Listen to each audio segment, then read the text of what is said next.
Doctor બાબા Saheb Ambedkar open university.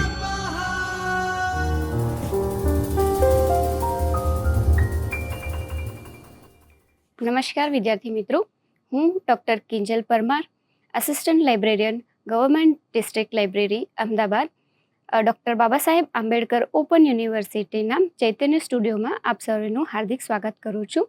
વિદ્યાર્થી મિત્રો, આપણે master of library and information science સબ્જેક્ટમાં તમારો વિષય MLIS 101 એમાં આપણે યુનિટ નંબર 3 કન્ટેન્ટ એનાલિસિસ એટલે કે સામગ્રી વિશ્લેષણ વિશે આજે આપણે અભ્યાસ કરવાના છીએ.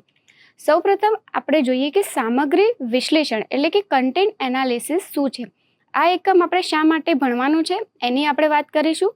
તેમજ કન્ટેન્ટ એનાલિસિસ એને શું કહેવાય, એના કયા કયા કમ્પોનેન્ટ્સ છે અને કેવી રીતે કન્ટેન્ટનું આપણે એનાલિસિસ કરવાનું હોય છે, જે તમને આગળ જઈને લાઇબ્રેરીમાં કેવી રીતે યુઝફુલ થાય છે એની આપણે વાત કરીશું. તો સૌપ્રથમ આપણે જોઈએ કે આ જે આપણું યુનિટ છે એ યુનિટ ભણવાનો આપણો ઉદ્દેશ્ય શું છે. તો વિષય વસ્તુ વિશ્લેષણની વિભાવના આપણે સમજી શકીશું. વિષય વિશ્લેષણ એટલે કે કન્ટેન્ટ એનાલિસિસનો અર્થ, એની વ્યાખ્યા, એનો ઇતિહાસ, એની આપણે માહિતી મેળવી શકીશું. તેમજ કન્ટેન્ટ એનાલિસિસના વિવિધ માપદંડો, એના મૂળભૂત જે અભિગમો છે એની આપણે જાણકારી મેળવી શકીશું. આ સિવાય જે કન્ટેન્ટ એનાલિસિસ છે એની પ્રોસેસ શું છે એટલે કે કન્ટેન્ટનું આપણે એનાલિસિસ કેવી રીતે કરીએ છીએ તો એની આપણે વાત કરીશું. સૌપ્રથમ આપણે જોઈએ કે આજની આપણી જે ઇન્ફોર્મેશન જે એજ છે, જેમ કે અત્યારનો આપણો યુગ છે કે જેમાં આપણે રોજબરોજ જોઈએ છે કે આપણને માહિતીની જરૂર પડતી હોય છે. ડગલે ને પગલે આપણે જોઈએ છે કે કંઈ પણ નાનું એવું કામ હોય અથવા તો તમારે કંઈ પણ કામ આગળ વધારવું છે તો આપણને માહિતીની જરૂર પડે છે. જેમ કે આપણે કોઈની સાથે વાત કરવી છે, આપણે કોઈને કંઈક મોકલવું છે, આપણે કોઈની પાસેથી કંઈક સલાહ લેવી છે, તો દરેક જગ્યાએ આપણને ક્યાંય ને ક્યાંય માહિતીની જરૂર પડતી હોય છે. માહિતી વગર આપણે કોઈ પણ કાર્ય કરી શકીએ તેમ નથી. માહિતી અલગ અલગ આપણને ફોર્મમાં મળતી હોય છે. જેમ કે માહિતી જે છે એ પ્રિન્ટેડ ફોર્મમાં હોય, કોઈ નોન પ્રિન્ટેડ એટલે કે ડિજિટલ ફોર્મમાં પણ મળી શકે છે, અને કોઈ માહિતી એવી હોય કે જે હ્યુમન રિસોર્સિસ ઉપર આપણને મળતી હોય કે જે ક્યાંય લખાયેલી નથી હોતી, ક્યાંય છપાયેલી નથી હોતી, છતાં પણ કોઈ વ્યક્તિ દ્વારા આપણને એ માહિતીનો ખ્યાલ આવતો હોય છે અથવા તો એ માહિતી આપણને મળતી હોય છે જેનું કોઈ ડોક્યુમેન્ટેશન હોતું નથી. તો આજની આ ડિજિટલ યુગમાં સાચી માહિતી ક્યાંથી મળશે તે જાણવું અઘરું છે. માહિતી શોધવાના વિવિધ પ્લેટફોર્મો હોય છે પણ એનો આપણને ખ્યાલ હોતો નથી, અને જો જે પ્લેટફોર્મ હોય આપણી પાસે તો એ પ્લેટફોર્મ ઉપરથી સાચી માહિતી કઈ છે, ઓથોરાઇઝ માહિતી કઈ છે, તેમજ જે પણ માહિતી આપણી પાસે મળી રહી છે એ એકચ્યુઅલમાં કેટલી ઓથેન્ટિક છે, કેટલી કરંટ છે, એની આપણે જાણકારી આપણી પાસે હોય છે પણ એને એકચ્યુઅલમાં આપણને ખબર નથી હોતી કે આપણે જે માહિતીનો ઉપયોગ કરી રહ્યા છીએ એ એકચ્યુઅલમાં પર્ટિક્યુલરલી સાચી છે કે નથી. એના માટે થઈને આપણે આ જે કન્ટેન્ટ એનાલિસિસ છે એ આખી પ્રોસેસને સમજવાની છે કે જ્યારે પણ તમે કોઈક જગ્યાએથી કોઈક પ્લેટફોર્મ, આજે આપણે જોઈએ છે કે ડિજિટલ જમાનો એટલું બધું આગળ થઈ ગયું છે કે AI ટૂલ્સ, ડિજિટલ પ્લેટફોર્મ એ દરેકનો ઉપયોગ કરીને આપણને રોજના n number of informations daily મળતી હોય છે. બટ એ જે ડેલી ઇન્ફોર્મેશન મળતી હોય છે એમાંથી સાચી માહિતી આપણે યુઝર સુધી પહોંચાડવાની હોય છે. તો એ સાચી માહિતી સૌપ્રથમ તો આપણે સમજવાની જરૂર છે કે એ માહિતી કેટલા અંશે સાચી છે. ગ્રંથાલયમાં સંગ્રહાયેલા સંગ્રહ સાચી માહિતી પહોંચવાનું કામ કરે છે. સામગ્રી પૃથ્થકરણ એ શબ્દના ઉપયોગના સંદર્ભમાં બદલી શકાય અને માન્ય હોય તેવા શબ્દોને ઉપયોગમાં લેવાની એક સંશોધન તકનીક છે. એટલે કે કન્ટેન્ટ એનાલિસિસ એક રિસર્ચ ટેકનિક છે કે જેના આધારે જે પણ માહિતી એટલે કે જે પણ કન્ટેન્ટ છે એને તમે એની પ્રોસેસ કરો છો અને પછી એ યુઝર સુધી પહોંચાડવાનો પ્રયત્ન કરતા હોવ છો. સામગ્રી વિશ્લેષણ એ સમય માંગી લેતી પ્રક્રિયા છે. પૃથ્થકરણ ગૃહ સંચાલિત પદ્ધતિથી કરવામાં આવતું હોય છે અથવા તો વ્યક્તિ કોડ્સ, માનાંક, ધીમા મેઇનફ્રેમ કમ્પ્યુટરનો ઉપયોગ કરીને પંચ કરાયેલા ડેટાનું પંચકાર્ડ દ્વારા વિશ્લેષણ કરે છે. એટલે કે આ જે પ્રોસેસ છે કન્ટેન્ટ એનાલિસિસની, એ બહુ જ લેન્ધી પ્રોસેસ છે, જ્યાં તમારે ઘણી વખતે મેન્યુઅલી ઘણા કામ કરવા પડતા હોય છે. કારણ કે દરેક જે કન્ટેન્ટ જે છે એ આપણે સોફ્ટવેરમાં કે કોઈ પ્લેટફોર્મ ઉપર એનાલિસિસ નથી કરી શકતા હોતા. તો ત્યારે તમારે કોઈક ડેટા પંચ જે કાર્ડ હોય એનો પણ યુઝ કરવો પડતો હોય છે. એવા ઘણા બધા અભ્યાસો થયા છે કે જ્યાં આપણે આ જે કન્ટેન્ટ છે એને એનાલાઇઝ કરવામાં આવતો હોય છે. પણ અમુક હ્યુમન મિસ્ટેક આપણે કહીએ છીએ કે માણસથી ઘણી વખત ભૂલો થતી હોય છે. તો એ મર્યાદાના લીધે ગ્રંથોમાં આવી જે પદ્ધતિ છે એ ઉપયોગમાં બનતી નથી હોતી. કારણ કે જ્યારે કોઈ પણ વ્યક્તિ જે છે એ આ માહિતીને એનાલિસિસ કરવાનો પ્રયત્ન કરતો હોય છે, તો કોઈ પણ એઝ અ હ્યુમન આપણાથી ભૂલ થતી હોય છે, તો ક્યાંક ને ક્યાંક થોડી ઘણી એરર આવતી હોય છે. તો આપણે જે માહિતી, જે ઇન્ફોર્મેશન એકચ્યુઅલમાં યુઝર પાસે પહોંચાડવાની છે એ ઇન્ફોર્મેશન આપણે નથી પહોંચાડી શકતા. આમ આપણે જોઈએ વિશ્લેષણની વધુ આધુનિક પદ્ધતિઓની જરૂરિયાતને ધ્યાનમાં લેવાનું ધીમે ધીમે 1950થી શરૂ કરવામાં આવ્યું હતું. સામગ્રી વિશ્લેષણના પરિણામો સંખ્યાઓ અને ટકાવારીમાં હોય છે. જે સામગ્રીનું વિશ્લેષણ કરવામાં આવે છે એ કોઈ સ્વરૂપમાં હોઈ શકે છે, જેમ કે એ કોઈ પણ પ્રકારના ડોક્યુમેન્ટ્સ હોય, એ કોઈ પણ પ્રકારની મેઇન ફ્રેમ હોય, કોઈ ડિજિટલ કોપી હોય, અથવા તો કોઈ દસ્તાવેજો હોય, કોઈ આર્કાઇવ કરેલા જે આપણે કહીએ છીએ મેન્યુસ્ક્રિપ્ટ હોય, તો રેકોર્ડિંગ્સ હોય, તો ઇન્ટરનેટ ઉપર ઘણી બધી ઉપલબ્ધ માહિતીઓ છે એને ભેગી કરી અને એક ડોક્યુમેન્ટ બનાવાયું હોય. તો આ દરેક માહિતી અલગ અલગ ફોર્મમાં આપણને મળી શકતી હોય છે. તો દરેક માહિતીને આપણે અલગ અલગ રીતે એનું એનાલિસિસ કરવાનું થતું હોય છે. હવે એકચ્યુઅલમાં આપણું જે કન્ટેન્ટ છે, કન્ટેન્ટ એનાલિસિસ એટલે કે સામગ્રી વિશ્લેષણ એક સામાજિક વિજ્ઞાનમાં પ્રત્યાયન માટે વિવિધ વિષયની સામગ્રીનો અભ્યાસ કરવા માટેની એક પદ્ધતિ છે. એટલે કે સોશિયલ સાયન્સમાં કમ્યુનિકેશન કરવા માટે આ એક પ્રકારની એવી ટેકનિક છે, એક પ્રકારનું રિસર્ચ છે કે જેનો યુઝ કરી અને આપણે એ જે પણ આપણી પાસે કન્ટેન્ટ અવેલેબલ છે એનો યુઝ કરી અને આપણે એને કમ્યુનિકેશન કરી શકાય એ રીતેની આપણે એને અવેલેબલ કરાવવાની છે. કારણ કે જે કન્ટેન્ટ આપણી પાસે અવેલેબલ છે એ એકચ્યુઅલમાં આપણે યુઝ નથી કરી શકતા. કારણ કે એ યુઝ સપોઝ આપણે સમજી શકીએ છીએ, પરંતુ યુઝર ના પણ સમજી શકે. તો આપણે યુઝર સમજી શકે એવી ભાષામાં એને આપણે બનાવવાનો છે. અલ-બેબીના મતે અનુસાર માનવ દ્વારા સંગ્રહાયેલી માહિતી, જ્ઞાન અથવા સંદેશ જેમ કે પુસ્તકો, વેબસાઇટ, ચિત્રો અને કાયદાનો અભ્યાસ. સામગ્રી પૃથ્થકરણ એક એવું સંશોધન સાધન છે કે જેનો ઉપયોગ ગ્રંથો અથવા તો ગ્રંથોના સમૂહમાં ચોક્કસ શબ્દો અથવા તો વિચારની નોંધ નક્કી કરવા માટે થાય છે. એટલે કે એક કોઈ પ્રકારના જે ગ્રંથ છે આપણી પાસે અથવા તો ગ્રંથોના જે પ્રકાર છે એ દરેક પ્રકારની નોંધ કરવા માટે આપણે આ સામગ્રી વિશ્લેષણનો ઉપયોગ કરતા હોઈએ છીએ. શબ્દો મુખ્ય રીતે પુસ્તક પ્રકરણો, નિબંધો, ઇન્ટરવ્યૂ, ચર્ચાઓ, સમાચારની હેડલાઇન્સ, લેખો, ઐતિહાસિક દસ્તાવેજો, ભાષણો, વાર્તાલાપ, જાહેરાત, થિયેટર, અનૌપચારિક તરીકે વગેરે રીતે વ્યાપકતાથી વ્યાખ્યાયિત કરી શકાય છે. એટલે કે જે પણ શબ્દો, આમ કીધું કે આપણે કન્ટેન્ટ, સામગ્રી, તો સામગ્રી એટલે એ જે આપણે દર્શાવ્યું છે કે પુસ્તકો હોય, પ્રકરણો હોય, નિબંધો હોય, ઇન્ટરવ્યૂમાં ચર્ચા થયેલા મુદ્દાઓ હોય, સમાચારની હેડલાઇન હોય, તો આ દરેક વસ્તુને આપણે કન્ટેન્ટ કહી શકીએ. આ દરેક વસ્તુ આપણી માટે સામગ્રી છે, જે ક્યાંક ને ક્યાંક આજે કોઈ પણ યુઝર્સને ઇનડાયરેક્ટલી કે ડાયરેક્ટલી યુઝ થવાની છે, જેના યુઝર્સ અલગ અલગ હોય છે. જેમ કે પુસ્તકોના અલગ હોય, ઇન્ટરવ્યૂના જે હેડલાઇન્સ છે, મુદ્દા છે, એ કોઈ બીજા યુઝર્સને ઉપયોગમાં આવતા હોય છે. એવી રીતે કોઈક ઐતિહાસિક દસ્તાવેજો હોય તો એ કોઈ બીજા યુઝર્સને ઉપયોગમાં આવતા હોય છે. તો દરેક માટે કન્ટેન્ટ અલગ અલગ હોઈ શકે છે. કન્ટેન્ટ એનાલિસિસ એન્ડ મિનિંગ અને ડેફિનેશન. તો અલગ અલગ વિદ્વાનો દ્વારા આપણે કન્ટેન્ટ એનાલિસિસની અલગ અલગ ડેફિનેશન આપવામાં આવી છે. સૌપ્રથમ આપણે જોઈએ કે બેરલસન 1952 એ સામગ્રી વિશ્લેષણને ઉદ્દેશ, વ્યવસ્થિત ગોઠવણી અને સંખ્યાત્મક વર્ણન માટે પ્રત્યાયનની એક સંશોધન તકનીક તરીકે વ્યાખ્યાયિત કર્યું છે કે content analysis as a research technique for the objective, systematic and quantitative description of the manifest content of the communication. એટલે કે આ એક પ્રકારની પ્રત્યાયન ટેકનિક છે. એટલે કે કોઈની સાથે સંવાદ કરવા માટેની એક ટેકનિક છે કે જેનો એક ઉદ્દેશ્ય છે, જેને સંખ્યાત્મક રીતે અને વર્ણનાત્મક રીતે આપણે રજૂ કરી શકીએ છીએ. The Stone, Dunphy, Smith and Olive સામગ્રી પૃથ્થકરણને શબ્દોની અંદર નિર્દિષ્ટ લાક્ષણિકતાઓની વ્યવસ્થિત રીતે અને ઉદ્દેશ્યપૂર્વક ઓળખીએ અને અનુમાન બનાવવા માટેનું સંશોધન તકનીક તરીકે વ્યાખ્યાયિત કરી છે. વિષય વિશ્લેષણ છે એની હિસ્ટ્રી એટલે કે શરૂઆત ક્યાંથી થઈ કે આપણે આ રીતે કન્ટેન્ટનું એનાલિસિસ કરવું જોઈએ, કોઈ પણ સામગ્રી છે એની પ્રોસેસ કરવી જોઈએ. તો સૌપ્રથમ એની શરૂઆત 1948માં બેરલસન અને લેઝાર્સ દ્વારા લખવામાં આવેલ મિમિયોગ્રાફ ધ એનાલિસિસ ઓફ કમ્યુનિકેશન કન્ટેન્ટમાં સંશોધન પદ્ધતિ તરીકે સામગ્રી વિશ્લેષણનો ઉલ્લેખ કરવામાં આવ્યો હતો.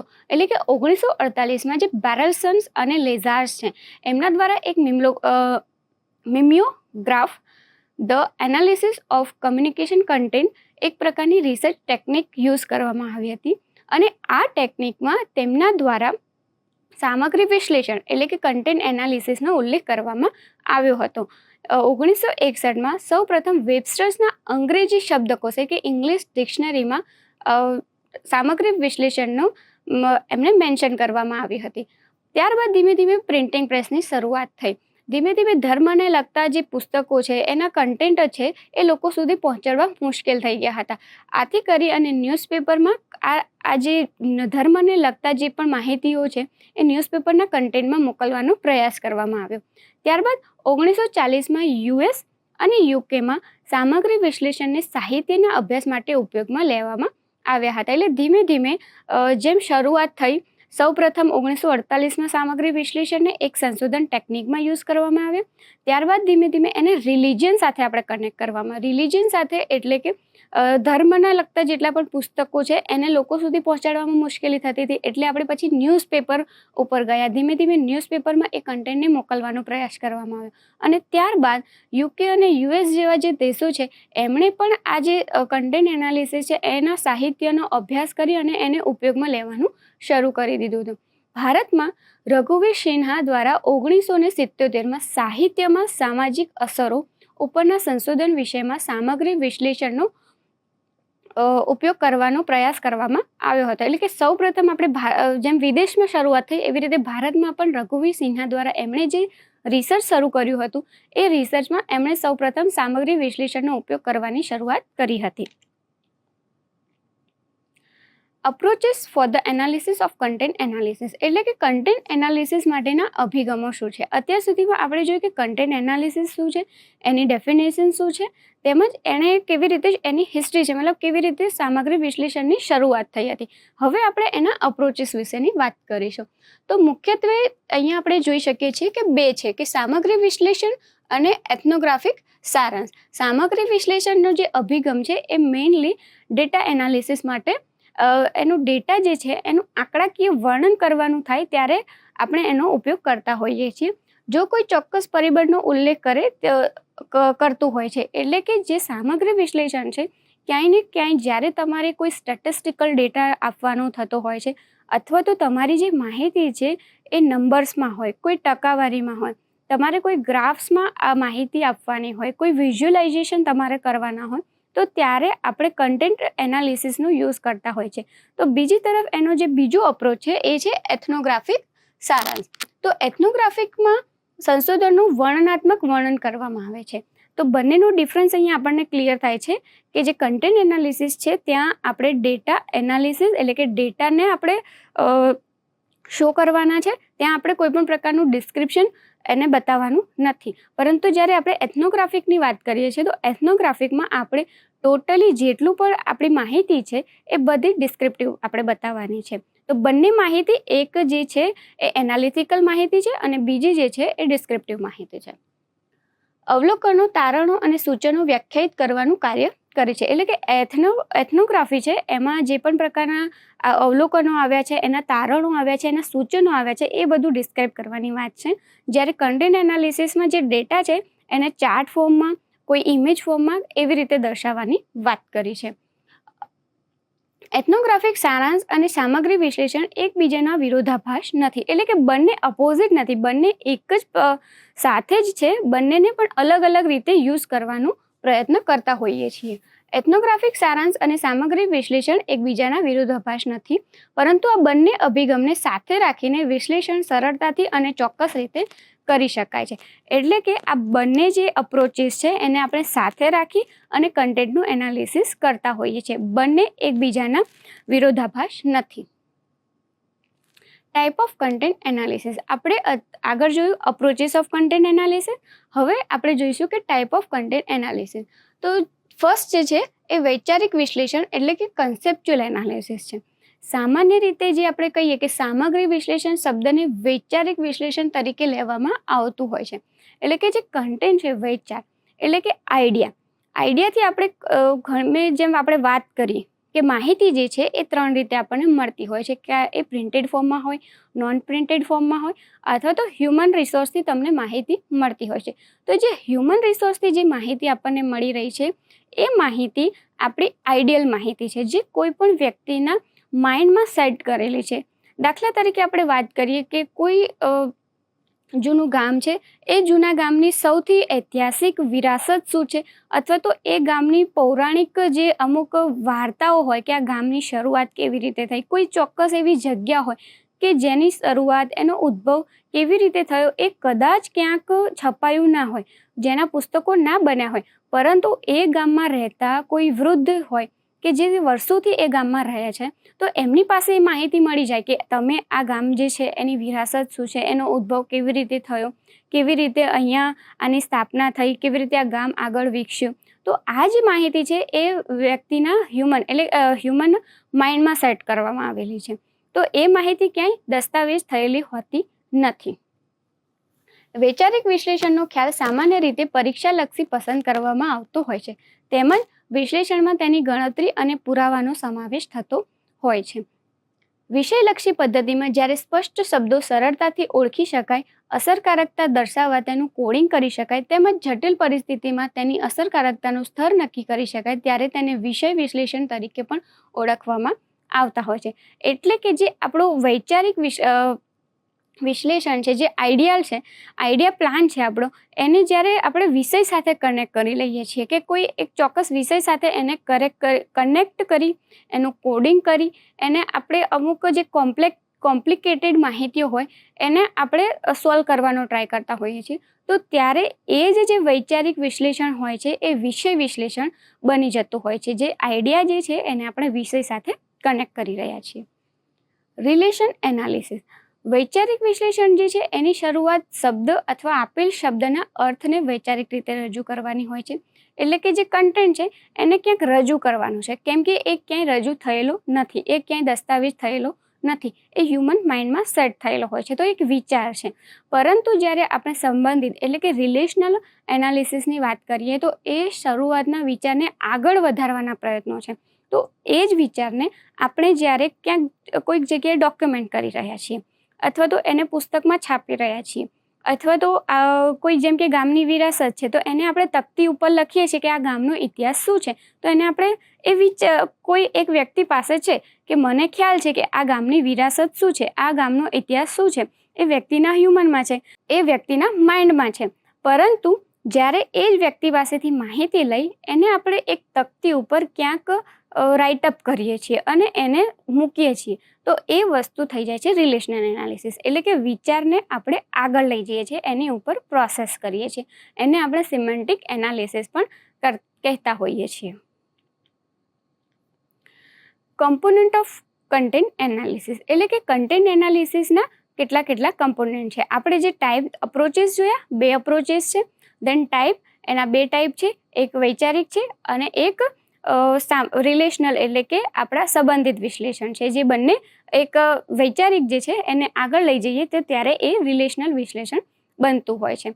નેક્સ્ટ છે આપણા કમ્પોનન્ટ ઓફ કન્ટેન્ટ એનાલિસિસ. કયા કમ્પોનન્ટ આવે છે એકચ્યુઅલમાં કે જે પણ માહિતી તમારી પાસે છે, જે પણ સામગ્રી તમારી પાસે છે એને તમે એનાલિસિસ કેવી રીતે કરશો, તો એના અમુક કમ્પોનન્ટ્સ આપવામાં આવ્યા કે જેના આધારે એ કમ્પોનન્ટના આધારે તમે એનું એનાલિસિસ કરશો, એને ડિવાઈડ કરવાની, એને અલગ પાડવાની.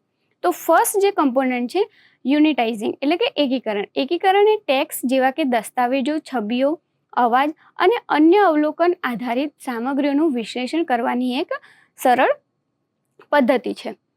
નમૂનો સેમ્પલિંગ વિશ્લેષણ કરવા માટે જરૂરિયાત અનુસાર સ્ત્રોતની ચકાસણી કરવી બિનજરૂરી માહિતીને દૂર કરે છે. અને લખાણ અથવા તો ટેક્સ્ટનો અર્થ કઈ પદ્ધતિનો સમાવેશ કરવામાં આવે છે તેમજ તે માહિતીને કયા સંદર્ભમાં લેવામાં આવે છે તેનો નમૂનો આ ઘટક દ્વારા દર્શાવી શકાય છે. નમૂનાની પસંદગી હંમેશા મોટી સંખ્યામાં કરવી જોઈએ જેથી સંશોધનના કોઈ પણ પ્રશ્નોનો યોગ્ય ઉત્તર તમને મળી શકે. એટલે સૌપ્રથમ તો તમે યુનિટાઇઝિંગ કરો છો કે જે પણ ટેક્સ્ટ છે, જે દસ્તાવેજ છે, જે તમારી પાસે કોઈ વોઇસ હોય અથવા તો કોઈ છબી હોય તો એનું પહેલાં તમારે અવલોકન કરવાનું છે કે એને ડિવાઈડ કરવાની છે કેટેગરી વાઇઝ. દેન જે પણ સામગ્રી એટલે કે જે પણ કન્ટેન્ટ આપણી પાસે છે એની જરૂરિયાત કેટલી છે, કોને આપણે એ જે માહિતી આપણે જેનું એનાલિસિસ કરીએ છીએ એના યુઝર કોણ છે, એ યુઝરને ધ્યાનમાં રાખી એ યુઝરને જરૂરી માહિતી જ આપણે રાખવાની છે. બાકી બધીની જેટલી પણ માહિતી છે એને આપણે ડિલીટ કરી દેવાની છે.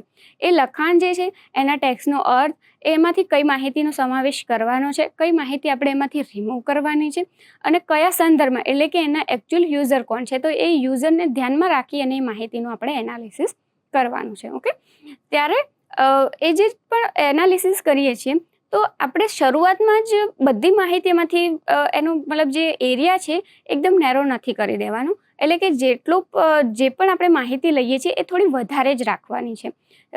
ફોર એક્ઝામ્પલ કે આપણે એવી માહિતી આપવાની છે યુઝર્સને કે લાઇબ્રેરીમાં જ્યારે એ વિઝિટ માટે આવે છે તો લાઇબ્રેરીમાં કેટલા પુસ્તકો અવેલેબલ છે. તો આપણે એમને કોઈ પણ એક ચોક્કસ આંકડો નહીં પરંતુ ઘણા બધા પુસ્તકો જેમ કે હિન્દી ભાષાના છે, ગુજરાતી ભાષાના છે, ચિલ્ડ્રનને લગતા છે, ત્યારબાદ નવલકથાઓ છે, ઇંગ્લિશ સ્ટોરીઝ છે. તો એ રીતે તમારે એમને પૂરી માહિતી આપવાની છે, નહીં કે ડાયરેક્ટ આપણે પર્ટિક્યુલર રહી. ત્યારબાદ આપણે યુઝર સાથે કમ્યુનિકેટ કરી અને પછી એમને એકચ્યુઅલમાં કઈ માહિતી રિક્વાયર્ડ છે એ માહિતી આપણે એમના સુધી એકચ્યુઅલમાં પહોંચાડવાની છે. તો આ એ સેમ્પલિંગની વાત છે કે તમે જે માહિતી જે યુઝર સુધી પહોંચાડવાના છો એનો જે આપણો જે એરિયા છે એ થોડું બ્રોડ રાખવાનો છે. દેન રેકોર્ડિંગ કોડિંગ એટલે જ્યારે વાચક, સંશોધક અથવા તો વિશ્લેષક તેના અવલોકન અને અનુભવોના આધારે સામગ્રીને સમજે છે અને તેનું વિશ્લેષણ કરે છે ત્યારે રેકોર્ડિંગ અથવા તો કોડિંગની જરૂરિયાત ઊભી થતી હોય છે. એટલે કે આપણે જ્યારે પણ જે માહિતી જે છે એને એનાલિસિસ કરવાના છીએ તો એ એનાલિસિસ જે થઈ રહ્યું છે એમાં અમુક આપણે કોડિંગ પણ કરવા પડે અને ક્યારેક રેકોર્ડિંગ પણ એના કરવા પડતા હોય છે. જે એડિટ કર્યા વગરના જે શબ્દો હોય, લખાણો હોય કે સામગ્રીઓ હોય એને આપણે રૂપાંતરિત કરી શકીએ અને કોઈક જગ્યાએ આપણે વોઇસ પુટઅપ કરવાનો થાય તો આપણે વોઇસ પણ પુટઅપ કરી શકીએ છીએ. ડેટા ઘટાડવા એટલે કે રિડ્યુસિંગ ડેટા. જ્યારે કોઈ ડેટા મોટી સંખ્યામાં ઉપલબ્ધ હોય અને તેનું વિશ્લેષણ કરવાનું થાય ત્યારે વિશ્લેષક અલગ અલગ પદ્ધતિનો ઉપયોગ કરીને વધારાનો ડેટા ઘટાડી અસરકારક ડેટા આપવાનો પ્રયત્ન કરે છે. તો ફર્સ્ટ આપણે જે આગળ જોયું સેમ્પલિંગ. તો સેમ્પલિંગમાં શું છે કે આપણે જેટલી પણ માહિતી છે એને બ્રોડ ટર્મમાં રાખવાની છે. આપણે ઓન ધ સ્પોટ જેટલી પણ ઇન્ફોર્મેશન કલેક્ટ કરી છે આપણે એને ડાયરેક્ટલી એવું નથી કે આટલી જ એક્ઝેક્ટ ઇન્ફોર્મેશન આપવાની છે તો આપણે આટલી જ રાખવાની છે, નહીં. આપણે એને બ્રોડ ટર્મમાં રાખવાની છે. ત્યારે પછી એનું જ્યારે રેકોર્ડિંગ થઈ જાય, એનું કોડિંગ થઈ જાય ત્યાર પછી આપણે ડેટા ઘટાડવાનો છે. ત્યારબાદ જેટલો પણ ડેટા મોટી સંખ્યામાં ઉપલબ્ધ હોય એનું પછી આપણે એનાલિસિસ કરીને એકચ્યુઅલમાં એની અલગ અલગ મેથડ યુઝ કરી અને એ ડેટાને ઘટાડી અને એને અસરકારક ડેટા આપવાનો આપણે પ્રયત્ન કરવાનો છે. તો ફર્સ્ટ આપણું જે છે યુટિલાઇઝિંગ, ત્યારબાદ સેમ્પલિંગ જે છે અને ત્યારબાદ રેકોર્ડિંગ અને કોડિંગ છે અને દેન આપણે રિડ્યુસિંગ ધ ડેટા. એટલે જે ફોર્થ સેકન્ડ જે ટર્મ છે એના પછી આપણે કોડિંગ કરવાનું છે અને પછી આપણે એ ડેટામાંથી અમુક જે જરૂરી નથી આપણને એવું લાગી રહ્યું છે જે આપણે પદ્ધતિઓ આગળ યુઝ કરીશું, જે કોડિંગમાં આપણે જે મેથડ યુઝ કરીશું, જે આપણા અનુભવોના આધારે જે મેથડ યુઝ કરી અને સિસ્ટમાઇઝ કરીશું ઇન્ફોર્મેશન, એના આધાર પછી જે પણ માહિતી આવશે એમાંથી આપણે માહિતીને રિડ્યુસ કરીશું. એટલે કે એકચ્યુઅલમાં હવે આટલી જ માહિતી આપણે યુઝર્સને આપવાની છે. બટ સેમ્પલિંગમાંથી જ આપણે એ માહિતીને ડિલીટ નથી કરવાની. સેમ્પલિંગ પરથી જેટલી પણ માહિતી મળી છે એ માહિતીમાં આપણે કોડિંગ, રેકોર્ડિંગ કરવાના છે અને દેન આફ્ટર એમાંથી આપણે ડેટા રિડ્યુસ કરવાનો છે. અનુમાન ઇન્ફરિંગ એટલે કે અમુક અનુમાનોનો ઉપયોગ કરવામાં આવ્યો છે. જે અનુમાનો એક ચોક્કસ મુદ્દા ઉપરથી અન્ય એક ચોક્કસ માહિતી અથવા તો ડેટા સાથે જોડે છે, જે પૃથ્થકરણનું ઘડતર કરવામાં મદદરૂપ બને છે. એવા અનુમાનો કે જે સામગ્રી વિશ્લેષણના સંદર્ભમાં કોઈ માહિતી આપી શકે, પરંતુ ઘણા અન્ય વિદ્વાનો દ્વારા સામગ્રી વિશ્લેષણ માટે પ્રેરક અને અનુમાનિક અભિગમોનો ઉપયોગ કરવામાં આવે છે. ઓકે. ત્યારે જવાબ વર્ણનના આધારે સંશોધન પ્રશ્નના યોગ્ય ઉત્તર આપવાનો પ્રયત્ન કરવામાં આવે છે, જે ઉપલબ્ધ સાહિત્યમાંથી નવા તારણો અને સૂચનો આપવાનો પ્રયાસ કરે છે. એટલે છેલ્લે લાસ્ટમાં આપણે એમને આન્સર કરવાનો છે, એટલે કે એ જે પણ એમનો જે ક્વેરી છે, એમનો જે પ્રશ્ન છે, એને આપણે કેવી રીતે ઉપલબ્ધ બનાવવાનો છે. ઓકે. તો એટ ધી એન્ડ આપણે આ જે યુનિટ છે એમાં આપણે સૌપ્રથમ શું જોયું કે કન્ટેન્ટ એનાલિસિસ શું છે, કન્ટેન્ટ એનાલિસિસ કેવી રીતે એનો હિસ્ટ્રી મતલબ એની શરૂઆત કેવી રીતે થઈ. તો સૌપ્રથમ આપણે જે પણ કન્ટેન્ટ છે એક રિસર્ચ દ્વારા શરૂઆત થઈ હતી, એમાં કન્ટેન્ટ એનાલિસિસનું મેન્શન કરવામાં આવ્યું હતું. ત્યારબાદ ધીમે ધીમે ધર્મને લગતા પુસ્તકો ઉપર જ્યારે લોકો સુધી માહિતી ના પહોંચી ત્યારે કન્ટેન્ટ એનાલિસિસની વાત કરવામાં આવી. ત્યારબાદ US અને UK જેવા દેશોમાં રિસર્ચમાં કન્ટેન્ટ એનાલિસિસનો ઉપયોગ કરવામાં આવ્યો અને સૌપ્રથમ ભારતમાં એક રિસર્ચ દરમિયાન રઘુનાથ દ્વારા એ કન્ટેન્ટ એનાલિસિસનો ઉપયોગ કરવામાં આવ્યો હતો. ત્યારબાદ આપણે જોયું કે કન્ટેન્ટ એનાલિસિસના અપ્રોચીસ શું છે. તો બે અપ્રોચીસ જેની આપણે વાત કરી કે બંને એકબીજાને સાથે રાખી અને આપણે કન્ટેન્ટનું એનાલિસિસ કરીએ છીએ. ત્યારબાદ આપણે જોયું કન્ટેન્ટ એનાલિસિસના પ્રકાર, બંને પ્રકાર, જેમાં એક આઈડિયલ એનાલિસિસ છે અને બીજું છે રિલેશનલ એનાલિસિસ. એટલે કે આઈડિયલ એનાલિસિસની જે આપણને માહિતી મળે છે એ જ માહિતીને આપણે આગળ લઈ જઈએ તો ત્યારે એ માહિતી રિલેશનલ એનાલિસિસ બનતી હોય છે. અને ત્યારબાદ આપણે જોયા કન્ટેન્ટ એનાલિસિસના અલગ અલગ કમ્પોનન્ટ્સ, કે કોઈ પણ માહિતીને આપણે વિશ્લેષણ કરવી છે તો એ માહિતીના કયા કયા કમ્પોનન્ટ હોઈ શકે. તો ફર્સ્ટ યુનિટાઇઝિંગ, એટલે માહિતીને તમારે પહેલાં યુનિટ વાઇઝ ડિવાઈડ કરવાની છે, કેટેગરી પ્રમાણે એને ડિવિઝન કરવાનું છે. ત્યારબાદ એ માહિતીમાંથી તમારે સેમ્પલ કાઢવાનું છે, એટલે કે એ જે યુનિટાઇઝિંગ કર્યું છે એમાંથી કેટલી માહિતી એકચ્યુઅલમાં યુઝર માટે ઉપયોગી છે. ત્યારબાદ એ માહિતીનું આપણે કોડિંગ, રેકોર્ડિંગ, એને એકચ્યુઅલ ડિવિઝન કરવાનું છે. એન્ડ ધેન એ માહિતીમાંથી આપણે જેટલી પણ માહિતી જરૂરી નથી એ માહિતીને આપણે રિડ્યુસ ધ ડેટા, એટલે કે એમાંથી જે યુઝ નથી એટલી માહિતીને આપણે રિમૂવ કરવાની છે. અને એના પછી આપણે જોયું કે ઇન્ફિયરિંગ, એટલે કે અમુક અનુમાનોના આધારે આપણી માહિતી જે છે એને આપણે એમાંથી અલગ પાડી દેવાની છે. જે પણ ડેટા રિડ્યુસ થયો છે એમાંથી એકચ્યુઅલમાં યુઝ માટેની હોય એટલી. અને લાસ્ટમાં આપણે આપવાનો છે નેરેટિવ આન્સર, એટલે કે યુઝર્સને આટલી બધી જે પ્રોસેસ કરી એ બાદ જે પણ માહિતી જોઈએ છે એ આપણે એમને પ્રોવાઈડ કરવાની છે. તો આપણે આ એકમમાં સામગ્રી વિશ્લેષણ એટલે શું તેની જાણકારી મેળવી, એનો અર્થ, એના વિવિધ મહાનુભાવો દ્વારા આપવામાં આવેલી વ્યાખ્યાઓની વાત કરી, સામગ્રી વિશ્લેષણ એક એવી પ્રોસેસ છે, એના અલગ અલગ અભિગમોની વાત કરી, જેમ કે એથ્નોગ્રાફિક સારાંશ અને સામગ્રી વિશ્લેષણ. ત્યારબાદ આપણે એના બે પ્રકારની વાત કરી, વૈચારિક સામગ્રી વિશ્લેષણ અને સંબંધિત સામગ્રી વિશ્લેષણ. અને લાસ્ટમાં આપણે એના કમ્પોનન્ટ વિશેની વાત કરી. તો વિદ્યાર્થી મિત્રો, આ જે આપણો કન્ટેન્ટ એનાલિસિસ જે તમારું પ્રકરણ છે એ અહીંયા આપણું પૂરું થાય છે. આભાર. સ્વાધ્યાયઃ